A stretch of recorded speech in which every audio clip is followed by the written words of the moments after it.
Hi, I'm Tom R., pastor at Village Church, and I'm glad to welcome you to this session of Village Connect.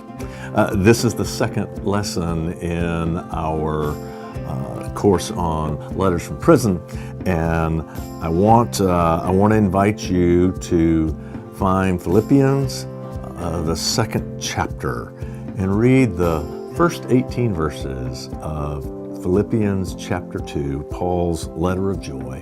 Read that together, and when you finish, come back and we'll get the conversation started.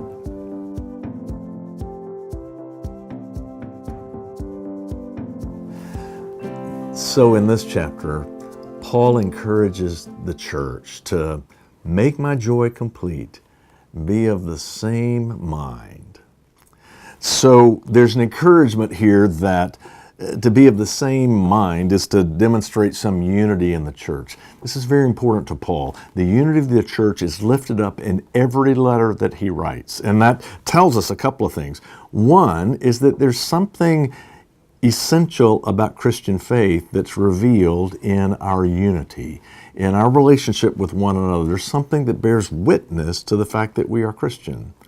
The second thing is that because it's in every letter, it's obviously pretty difficult for the church to be in unity, and it's been that way for a long time. But here Paul says, make my joy complete, be of the same mind. Now that sounds like Paul is encouraging us to think alike, to think the same things. And I don't know your experience, but my experience is the church has never been a community that thinks alike. We just don't. Human beings, we don't all think the same way. And it sounds like what he's saying is that there's a particular thought or collection of thoughts that we need to have in order to be the church. But the Greek word really is not thoughts as much as it is mindset or orientation. He's saying, have the same orientation of mind, of your spirit toward one another. And what's that mindset? Well, he describes it. It's a mindset of humility. He says, consider others better than yourself. Consider the needs of others. And then he says, have the same mind that you have in Christ Jesus, who did not account equality with God as something to be exploited. He emptied himself. He humbled himself. That's the mind of Christ. That's the mind that Paul describes. What he's encouraging the church, he says our unity depends on our humility. And humility is a tricky thing. Humility is, I think we tend to think of humility as a way we think of ourselves, of not lifting ourselves up too much, of keeping our thoughts about ourselves restrained, not boastful. And I understand they tell an old story that a church identified the most humble man in their congregation, and they gave him a pen to commemorate his humility. And then later they took it away from him because he wore it. I think that we think of humility is I can't think about myself in certain ways. But I think that's got it backwards. I don't think humility is thinking about ourselves at all. I think humility is the fruit that results when we see honor and value and beauty in someone else. When we see the good in someone else, the byproduct is we are humbled. And it's not because we think less of ourselves. It's because we think so much of someone else. When I was in middle school, I remember the first time I ever met someone that I had seen on TV.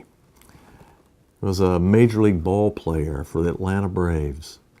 He stayed in our home for a couple of months one season into my 8th grade summer into my 9th grade year. He He lived with us. His name was Johnny Oates. And I remember the night that he came to our house the first time. We sat in our little kitchen table, my dad and me and Johnny Oates, and we talked baseball. We talked about what it was like to play on the same team with Hank Aaron and what it was like to catch Phil Necro's knuckleball. And we talked about baseball.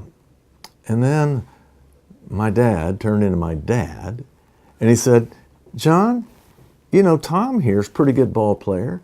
He and Joe Barnes, they turned a double play in church league softball last week, and I was so humiliated. I was like, Dad, stop. No, I didn't want to talk about my double play in baseball. Now, I tell you the truth, if anybody else had been sitting at the table, if you've been there, I'd be glad to tell you about it right now. Actually, it's a pretty good play, actually.